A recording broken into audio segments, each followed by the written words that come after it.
Hey guys, and welcome back to Bayonetta. I'm a little bit sad that we're past such a hype section, but fortunately the game still has lots of hype left over. So let's get right on into it. This is a Remembrance in time. Yes, and did you notice that the blocks that make up this section say Bayo? No, Richie, I'm actually legally blind and I can't tell. But yes, this is a point in the game where they do actually make major reuse of assets. Oh yeah. Because everything you're going to see is a reused asset, but the way in which it's used is sort of so different that really don't pay it that much heed, and I think that's why it works. I thought this section and the chapter after was actually really neat. Like, I enjoyed this a lot, and just the visual spectacle enough was enough to keep me invested. Oh, definitely. I mean, it's a really interesting segment because it's that whole breaking apart of what you think you know and throwing in a whole bunch of new stuff. And yeah, it's just really quite awesome. And here I am just going, right, have I got everything I want or need or what? Yes. And pretty much the answer is yes. So now my goal is save up enough halos to get some accessories. I got that one that always puts you into witch time whenever you get here. Yes. Star of Dintea, I believe. Oh geez, I beat the game, it created a new one on hard mode. I thought, you know what? Yes. I'll give this a shot, it can't be too bad. Oh my fucking god, there were graciousnesses and gloriousnesses in the fucking opening, like, prologue. Well, no, there were grace and glories in the prologue. There weren't gracious and glorious. Oh, are you sure about that? I think you need to go back and check. I am very sure they're definitely grace and glories. Fair enough, mate. I got my ass kicked all the same. So yeah, we're in Paradiso now. How did we get here exactly? We went through a portal. We fell down the rabbit hole, so to speak. Interesting. Actually, that sort of brings up a whole point of one of the things that I find quite interesting about Bayonetta is that there is very much a sense of Alice in Wonderland about it. And I mean, you have a few references to Alice in Wonderland because you have the fact that Bayonetta called Luca Cheshire. You've got the bit of when they're in chapter 6 and she says, "Oh, what a lovely tea party." While I think that's a reference to a sort of cult film, obviously one of the most famous bits of Alice in Wonderland is the man had his tea party. Oh yeah. And then you've got this whole falling through portals into unknown worlds that are sort of twisted and bizarre. And I think it's quite an interesting thing to be referencing. Yeah, very much so. And the scenery and like iconography in this level is going to be off the fucking chart, mate. Like, we're going to be walking upside down at some point, or at least I think we will. Very good job catching the Umbran tears of blood there. I didn't even see it on screen. You see, I'm very, very crafty with that sort of stuff. You're learning, mate. You're learning.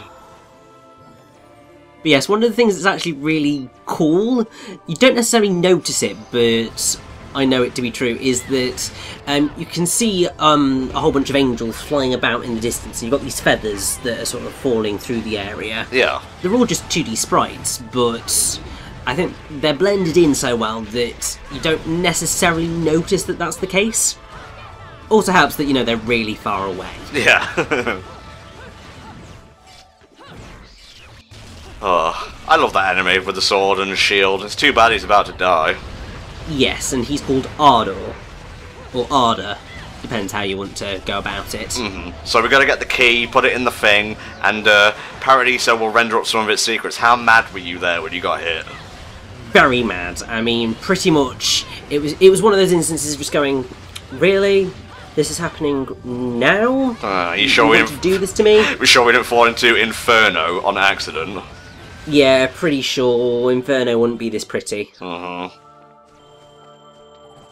yes, this chapter is very important if you want to make sure you get what is easily one of the best weapons in the game.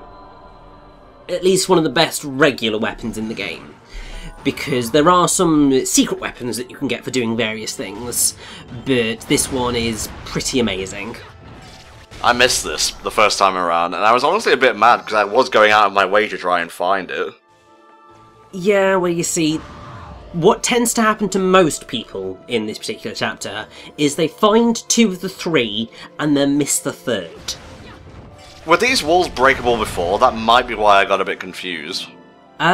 So before those walls didn't exist. Right, that's probably why then. I think generally the idea is that you're meant to go attack anything. Another reason that this particular verse, or this particular chapter, can be a little bit frustrating is you end up with one of these, which is an out-of-body battle, which are really tough Alfheims actually, because you lose a hit point if your body gets attacked as well. So it's all a case of trying to make sure that they're focused on you. This is a lot easier if you have the Gaze of Despair accessory. Yeah. Because what that does is it puts all of the angels' focus onto you, so all you have to worry about is dodging them. And that does just make this a lot easier to deal with. That said, it's still difficult.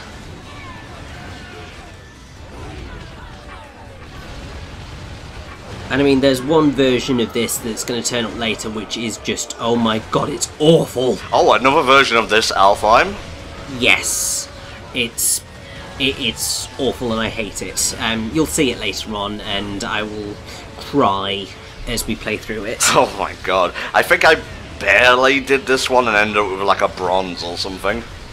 Yeah, sounds about right. It's one of those Alfheims where you just end up potentially struggling if you don't have the Gaze of Despair.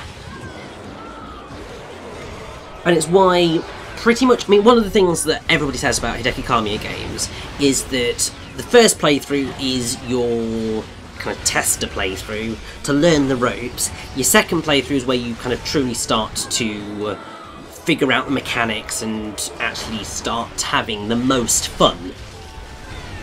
Which, for the most part, is true, because by that point you have kind of mastered the mechanics and you can suddenly start tackling these higher level challenges.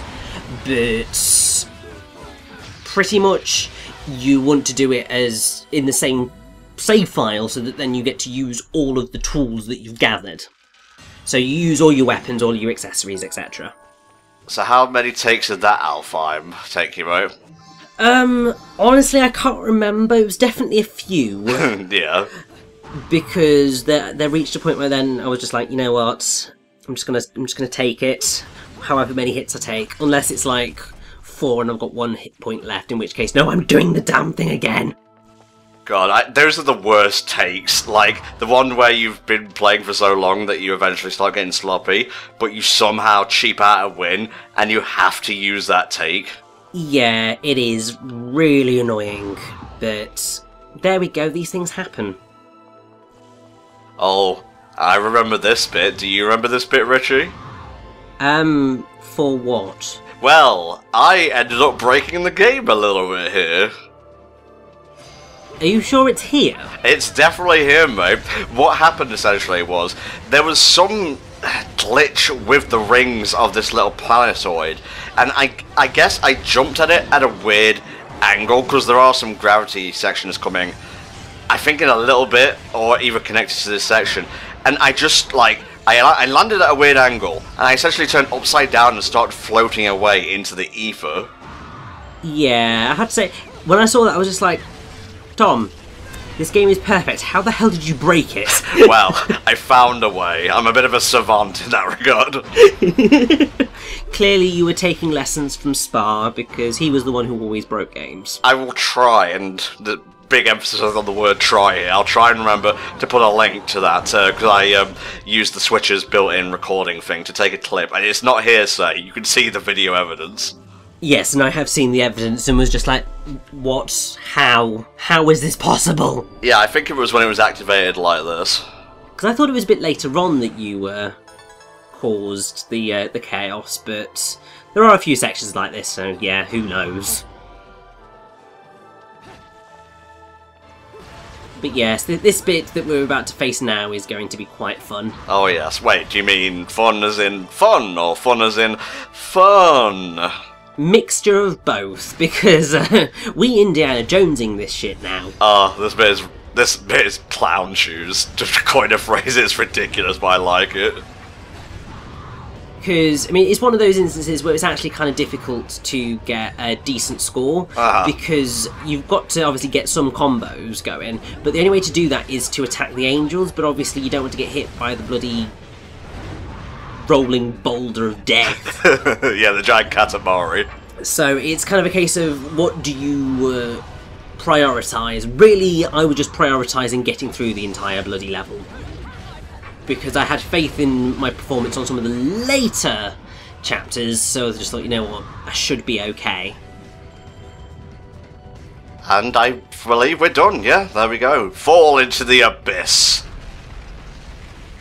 Yeah, he's going to come back to cause a bit of chaos throughout the level. That's what we that's what we call a recurring, I don't know, set piece, I guess. Sorry, it's very warm in the UK right now, and it's taking everything I have just to talk normally. Yeah, as you've probably realised with us Brits, we don't deal with heat. I mean, we don't deal with the cold either, just like, we're only okay if it's like maybe 16 degrees outside, like it's mild. Anything upwards of that, we're just like, oh my god, I'm melting. Anything lower than that, we're just like, oh my god, I'm freezing. Yeah, we also just talk about the weather a lot. Well, I mean, you know, that's small talk for you. It doesn't have to be smart, it just has to be engaging. Very true. Oh, finally some solid ground, and we're back in chapter 2 or 3 again. Well, 2 and 3, it was in both. Oh, come on, really? We need that. You can't interfere with, like, game mechanics and whatnot. Of course he can, he's a big boulder of death. It's gonna have a silly name when we finally get his, like, catch screen, isn't it? No, it's not that silly. Okay. But, yeah, this chapter's a little bit mean, because you've got to fight Grace and Glories whilst this bloody angel boulder thing is attacking you. Thankfully, it can't actually get to you in this particular area of the courtyard. I use that to my advantage. Yeah, that's pretty much the trick that you're going to want to go for when you're doing this. If you end up in a fight, which you will do throughout this, just make sure that, if needs be, run to that section, because it will be your saving grace. Because what can happen is if the boulder lands straight on you, Bayonetta will be flattened like a cartoon and has to sort of pop herself back up. It's actually, well, it's really funny, but it also doesn't do that much damage, which I found quite surprising.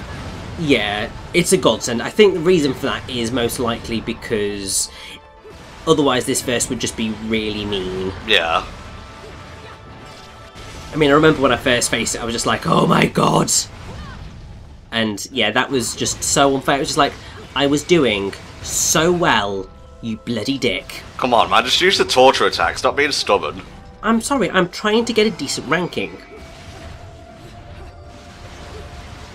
And then eventually it was just like, you know what, just, I've gotten a bit of health off of him, so I've got probably as much combo as I'm going to get.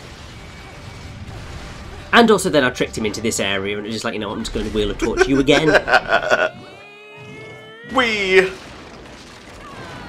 There you go. Dramatic finish. Yes, perfecto.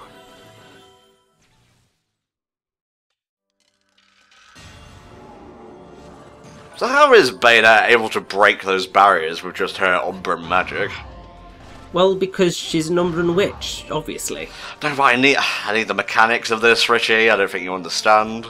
I don't know, but I would say that most likely what it is that she puts power into her kiss, and when she blows it, it explodes on contact with the barriers, and because there's no angels there to keep it going, it just shatters.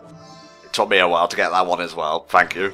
Yeah, that's one of the ones where it effectively requires you to use Panther Within, otherwise you are not getting it. Alright, another key in the lock, and the path is open or spiralling? The path is indeed spiralling. I can't remember whether... Okay, we do take this right now. There is going to be an Alfheim that turns up right the way back towards the beginning. That we are going to have to run back to eventually, but not right now. Oh, new enemies are coming up, aren't there? I believe so, actually, yes. It might be the next chapter, because they are a little bit interchangeable, aesthetic-wise. They are, I believe, in both. As you can see, I have shifted my weapon choice for what we're about to face. Yeah, getting ready.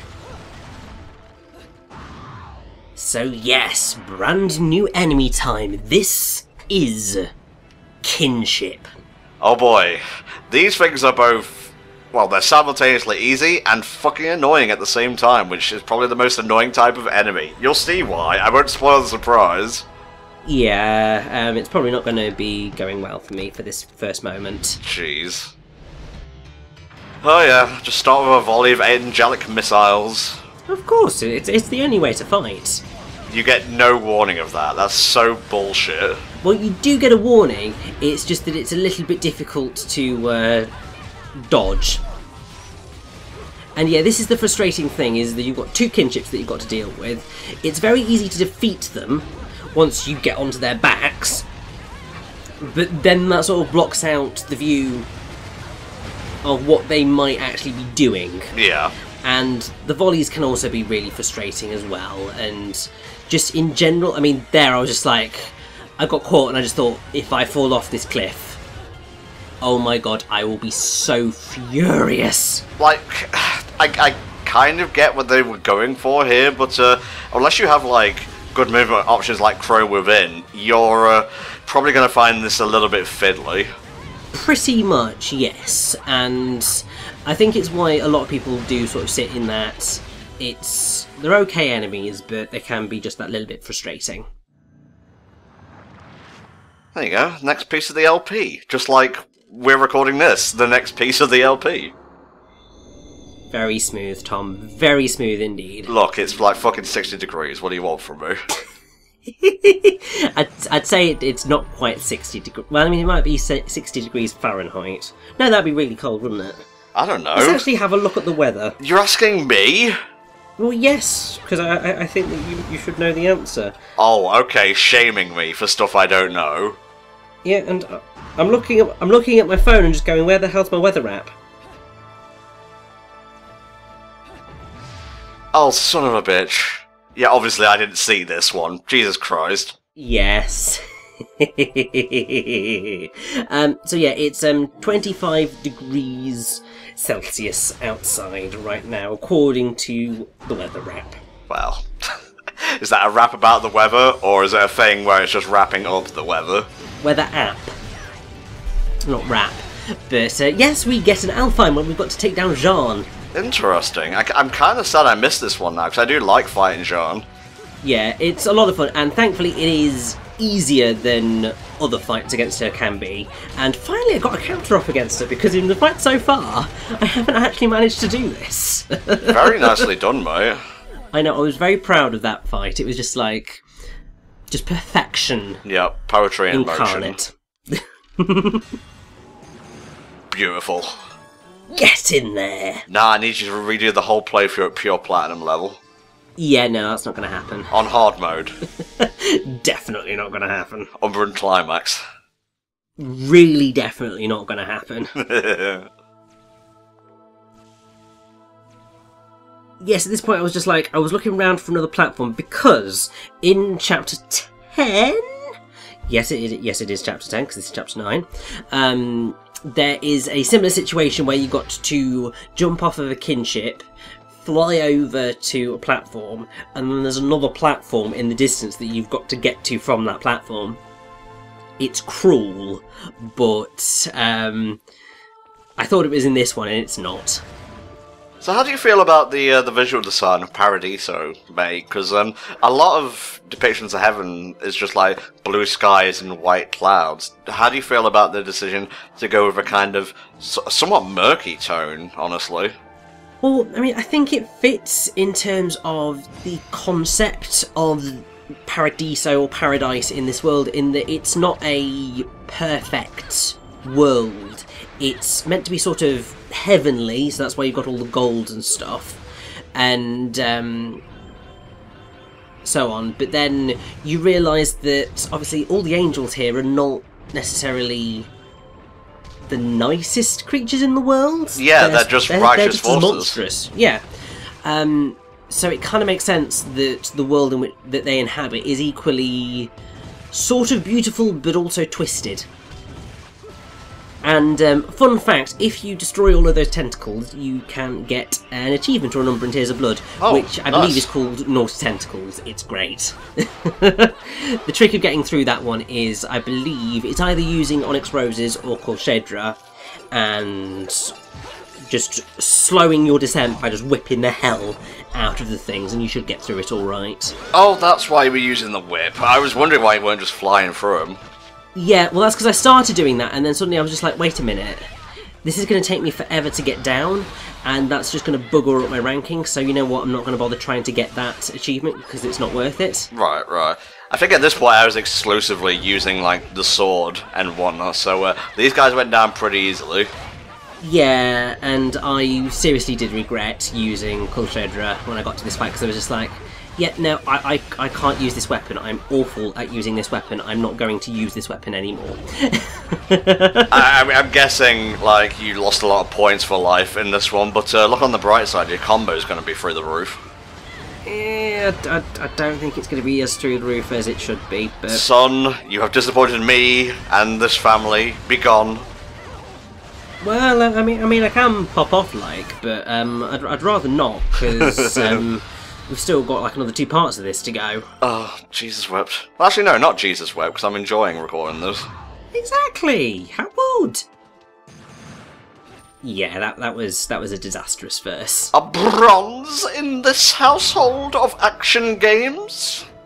Yeah, sorry about that. At least it wasn't a stone. Yeah, oh god. I've seen so many Enzos on his arse in my time. Don't worry, as have I. That's how I started with Bayonetta. Now, this is fun bit, because you don't necessarily realise you can jump here, but this is the location of the final Angelic Hymns Gold LP, and also an optional verse, which is a sneaky little blighter, I'll tell you what. Oh yeah. Actually, it might be from here where I fell down. And see, that's what I thought it was, because this is the point where you've got a lot of moving golden platforms, and it's bizarre. It's also where gravity's at its wonkiest. Yeah, exactly. I mean, it's no mad space from SA2, but it's on its way there. Oh yeah, definitely. But yes, behind this wall is the final piece of the LP. Nice! And what's even better is that there is an entrance to the gates of hell just down at the bottom here. Seems like they wanted you to have all the pieces of the LP at this point, that's why they put it here. Pretty much, yes. So, we're about to get what is one of my favourite regular weapons in the game. Nice. I still haven't like found a way to use it effectively yet, but you're much better at this than me, so I'm looking forward to it. Well, I mean, it's a pretty simple technique that can border on being quite cheap, but it works, and therefore I'm sticking to it. Nice! I mean, it's also the source of a sort of glitch that just gives you insane combo points. Effectively, what you do is, in one weapon set, you have Durga on your hand in lightning mode, and in the other, you have this particular weapon on your feet. And what you do is you do I think it's a punch, kick move. Right. And it's the one where you do sort of the rapid kicks, but yeah, Lieutenant Colonel Kilgore. Beautiful. Is that a reference to something? Yes, it is. So he is a direct reference to the lieutenant from Apocalypse Now, who, yes, he's an officer who actively enjoys, or he's the one who is, who says, effectively love the smell of napalm in the morning. Oh, right, yeah, Jesus. It's him. Although I don't know whether that's quite the actual quote. I do enjoy napalm, I'll tell you what. But yes, so the whole gist with Kilgore is that it's a rocket launcher of sorts. And so it's really powerful, but also it's got really good combo potential. And so this is why most people link it up with Durga, because if you get the punches with Durga and the kicks with Kilgore in, then what ends up happening is that, yeah, your combo ranking goes through the roof. I don't think I ever actually managed to properly pull off the glitch. But I think that's because I never really liked swapping sets in the middle of a battle. But certainly matching these two weapons up was very helpful in the grand scheme of things. All these statues are a fucking ruse. There is not one grace and glory in the bunch. I know, but I did get an arcade bullet out of it, so... Nice. And also some extra magic, so I can live with that. And this is basically the end of the level now, guys. It's actually a short one, all things considered. Yes, although you'll notice that there's an extra sort of bit of length to the end of this chapter, and that's because there's a little bit of something that's going to happen after this fight. Well, I shan't skip then. But yes, the boulder of angelic death has been chasing us throughout this level, and now we finally get to face him down. This is the Golem. No, not the Pokemon. I would say it comes from Judaism, the Golem, right? I think so, yes. And Golem is pretty interesting because it takes the form of all of your demonic summons. Oh, that's what it was doing. I didn't catch that. Yes, so there's a Gamora form, there's a Malphas form, which is this one. There is a Hecaton Hair form, which is where it goes into the fists. There is a Scolopendra form, which is where it turns into sort of a centipede. And so on and so forth. It's possible to break it apart by just attacking it when it's in sort of its ball form. Yeah. And that can be really helpful. Nice shot with Kilgore there, by the way. Yes. I mean, Kilgore is a godsend in terms of getting decent fighting in. I wouldn't necessarily say that it's the best for fighting Golem, but I like it anyway, so I'm pretty much sticking with it, if you ask me. I find this boss fight to be really fun. It's not really all that hard, but, you know, it doesn't really always have to be about challenge, it's just about entertainment factor. Exactly, and also this is one of sort of the most fun climax attacks in the game. Yeah. Because Hecaton Hair comes out to play and then gets to start playing a little bit of netball and baseball and so... Not baseball, basketball. It's volleyball, mate. Oh yeah. All the same. And the way it lands with like a plastic sound and then like, nope! Yeah. Hurrah! It's great. Peace! Mwah! And the other fun thing about that is that Golem, you may have realised, is actually very similar to Yami from Okami. Yes, a little bit. So I can't remember whether they did or not, but I believe that they did end up using some of the same animation in terms of the floating. Nice. Because I think they did have that on record somewhere, somehow. Good on to the fight. Getting a bit of health and a bit more health. Exactly! And now we've got to go to an Alfheim. No, I just remembered, no! Yes, so we have to run all the way back as far as we physically can for this one. Oh no, no es bueno! Yeah, so this is why the end of this particular chapter can end up lasting a bit longer than is perhaps necessary. Because you have to run back through this segment. Thankfully, Golem is no longer attacking these things, so it's a lot easier to get through. So, how did you feel you fared in this level, mate? On the whole, okay. Could have gone better, but I come out with my platinum ranking, so really, who cares? Oh, it's just there. I thought it was all the way back at the start of the level, but well, obviously... I mean, this is as far as we can physically go back. Yeah, exactly. But yes, I can't actually remember what this particular Alfheim is. Well, we'll see in just a second, right? Oh, it's this one. So, now that we actually have Kilgore, this is glorious, because Kilgore can wreck these things to hell. Nice. Oh yeah, so it's 4 punches and then kick, and then you get to do that kind of glorious Chun-Li kick with Kilgore, and that's how you kind of do the glitch. But still, this was a moment where I was just going, oh god, I've used a lot of punches to do this. Oh god. But then, thankfully, he allowed me to get a lovely bit of a dodge offset in there, and perfecto. I'm pretty sure that's a pure platinum if you ask me. Oh, yes. Well, let's see if the computer agrees. It does! Perfecto. So yeah, Kilgore kind of kicks fucking ass. Yes, yes he does. He's an amazing weapon. Is there any weapon in the second game you would say it's on its level?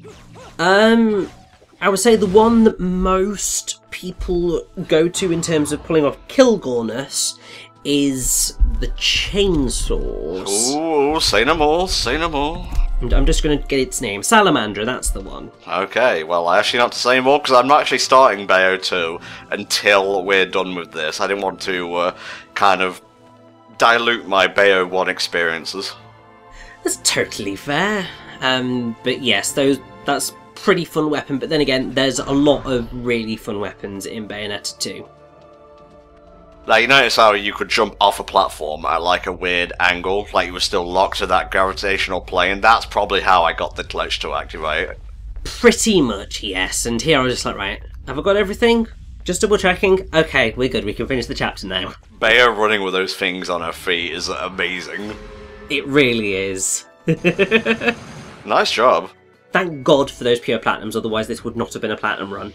Mwah, beautiful. Just getting it in there. Ooh.